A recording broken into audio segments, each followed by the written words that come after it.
हाँ भाई बच्चों, कैसे हो? जल्दी से किताबें निकालो। नहीं सर, आज नहीं है पढ़ना। हमने आपको कुछ बताना।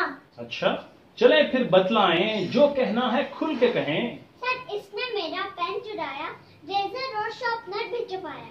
क्या बच्चे, आपने चोरी की? बात है ये बहुत बुरी। सर, इसने भी मेरी पेंसिल चुराई, बैग से मेरी कॉपी है निकाली। हैं? एक दूसरे पे चोरी का इल्जाम। चलो फिर करते हैं एक काम, अपने अपने बैग्स की आप दोनों दे तलाशी। अभी पता चल जाएगा कौन है सच्चा कौन है झूठा। नहीं तलाशी नहीं जनाब, मेरी भी तबीयत है खराब। ये है मेरा अच्छा भाई, ये है मेरी प्यारी आपी। अभी तो आप एक दूसरे को चोर कह रहे थे बच्चों, अब तो तलाशी देनी होगी, जेब भी चेक करानी होगी। आप है ना अहल उस्ताद। सिलेक्टेड है, रखिएगा याद। उल्टा चोर कोतवाल को डांटे।